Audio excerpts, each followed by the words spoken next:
Halo, buka pintunya. Aku di belakang. Aku di belakang.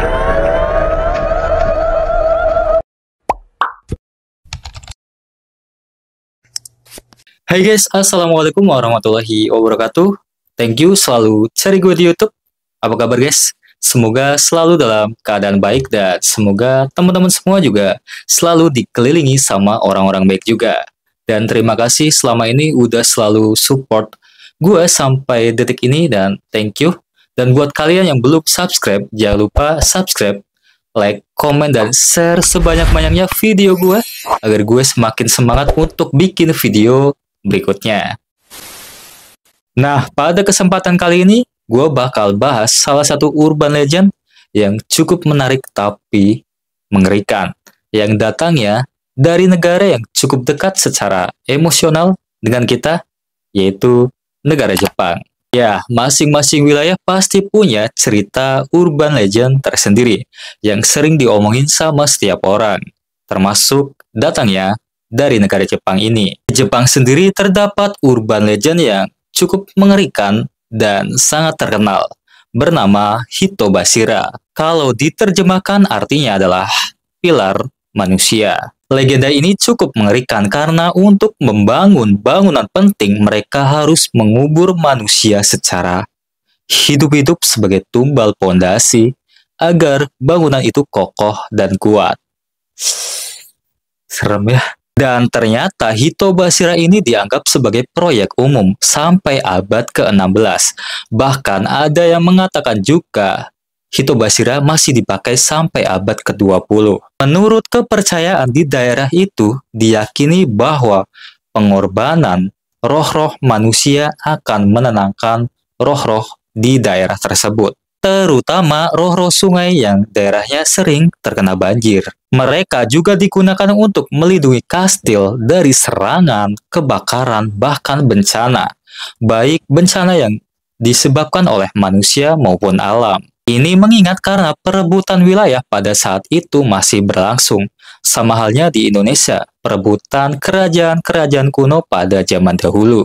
Ada beberapa kastil-kastil terkenal yang sering dikaitkan dengan legenda Hitobashira ini guys. Contohnya kastil Maruoka di prefektur Fukui. Salah satu kastil tertua di Jepang ini yang masih ada, konon mempunyai Hitobashira di tengah pilar kastil.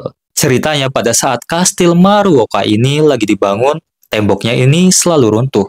Walaupun dibangun terus-menerus runtuh lagi, sampai akhirnya diputuskan untuk melakukan pengorbanan Hitobashira atau mengorbankan manusia secara sukarela untuk menstabilkan kastil yang akan dibangun guys. Dan dipilihlah seorang wanita bermata satu bernama Oshizu.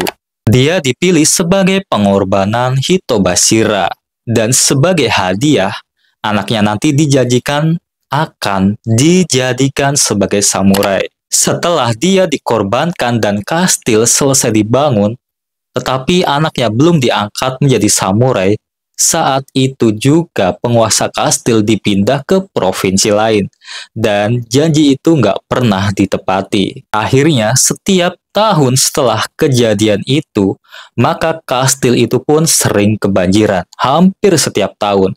Bahkan pada saat musim semi, kastil itu akan ditutupi oleh ilalang yang sangat lebat guys.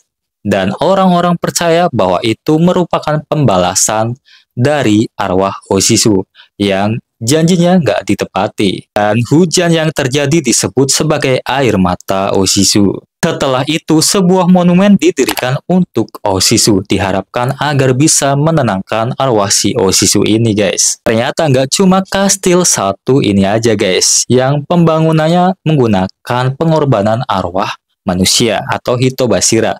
Tapi terdapat kastil lain di Jepang yang menggunakan pengorbanan arwah manusia untuk sebagai pondasinya. Kastil itu bernama Matsue di prefektur Shimane dan kastil itu sendiri dibangun pada abad ke-17. Menurut legenda pada saat proses pembangunan kastil itu dindingnya selalu rubuh. Akhirnya diputuskan untuk menggunakan struktur manusia sebagai pondasi agar struktur kuil tersebut dapat stabil. Akhirnya mulailah dicari orang yang tepat untuk dikorbankan pada saat proses pembangunan kastil ini. Dan ditemukanlah seorang gadis berumur 19 tahun pada saat festival Bon di sana. Lalu mereka menculik gadis muda itu, kemudian disegel di sebuah dinding sebagai pondasi. Wah, tega banget ya. Tapi setelah wanita itu disegel dan dijadikan pengorbanan, anehnya, kastil itu dapat selesai pembangunannya tanpa kecelakaan sama sekali. Tapi tetap aja arwah gadis itu nggak tenang dan selalu menghantui kastil itu sampai sekarang. Katanya seluruh struktur bangunan akan bergoyang setiap kali ada gadis menari di sekitar jalan Matsue.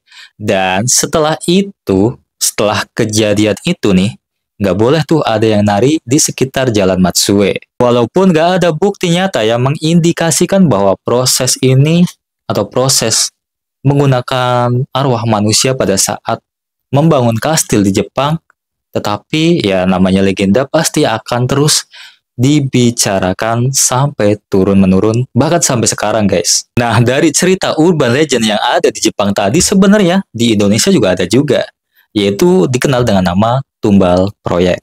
Ya, emang sih Indonesia kalau urusan horor, misteri, dan lain-lain emang lebih juara ya.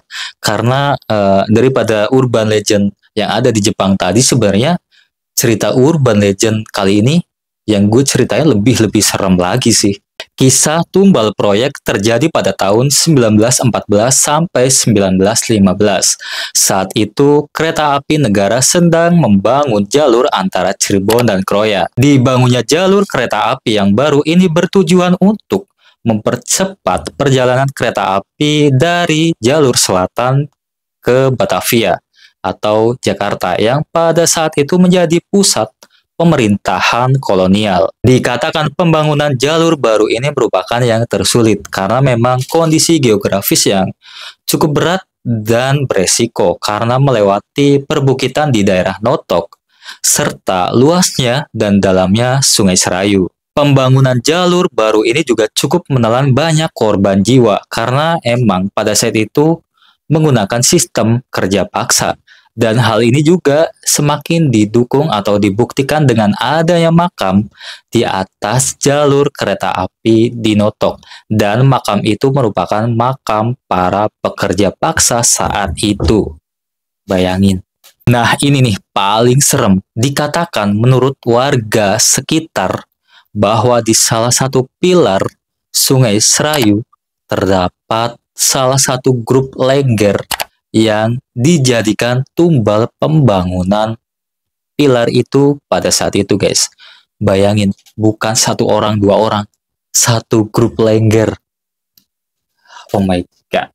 Katanya dulu pada saat proses pembangunan pilar atau jalur kereta api ini banyak sekali mendapatkan kesulitan karena emang arus sungai di Sungai Serayu ini sangat deras. Jadi setiap dibangun pilar maka akan hanyut terbawa arus. Nah, pada saat membangun proses itu mengalami kebuntuan, akhirnya pihak kontraktor menemui salah satu kuncen atau apa ya, orang pinter lah ya di daerah tersebut. Hasil komunikasi dengan penguasa gaib Sungai Serayu bernama Dewi Ayuri Agung menginginkan tumbal satu grup lengger Banyumasan lengkap dengan gamelan.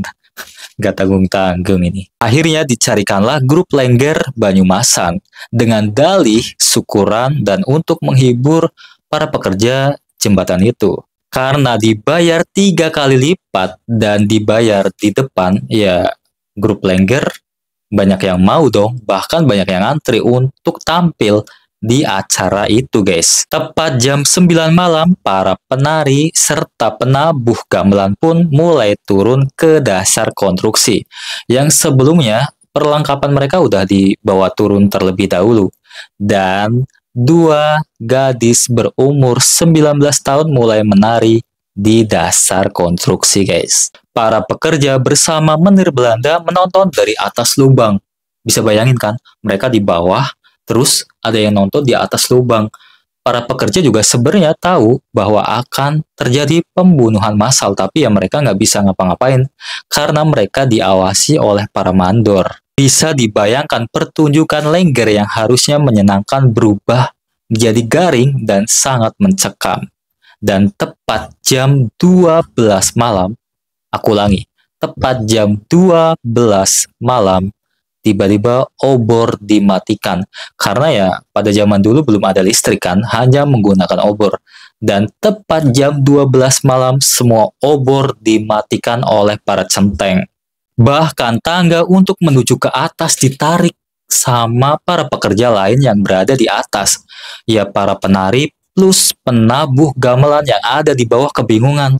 Ini kenapa? Katanya, ini kenapa? Kok tiba-tiba obor pada mati? Tangga ditarik ke atas, mereka bingung, bro. Nah, pas mereka lagi kebingungan, tiba-tiba batu mulai meluncur dari atas.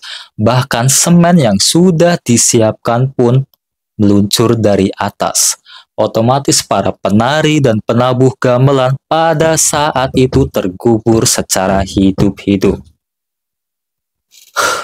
Dan katanya sampai hari ini masih sering terdengar suara gamelan dari arah jembatan itu, terutama pada malam Rabu Wage. Serem. Ya, sebenarnya cerita ini masih menjadi misteri sampai sekarang sih, karena banyak sebagian masyarakat yang percaya, tapi banyak juga yang enggak. Tapi sampai sekarang setiap ada pembangunan gedung baru ataupun jembatan baru pasti selalu dikaitkan dengan tumbal proyek, ya kan? Malah sering ditemui obrolan kosong setiap kali selesai pembangunan jembatan ataupun pembangunan gedung baru terdapat kecelakaan atau orang meninggal, pasti selalu dikaitkan dengan tumbal proyek. Padahal di era maju sekarang sih seharusnya gak ada cerita macam itu ya. Oke guys, terima kasih buat kalian yang sampai videonya selesai. Tetap pantengin video ini. Thank you guys, thank you, berkah buat kalian semua. Dan jangan lupa juga buat lihat video gue yang lainnya. Buat kalian yang belum subscribe, jangan lupa subscribe, like sebanyak-banyaknya, komen di video ini konten apa yang bakal gue bahas di next video. Dan see you next video. Bye-bye guys.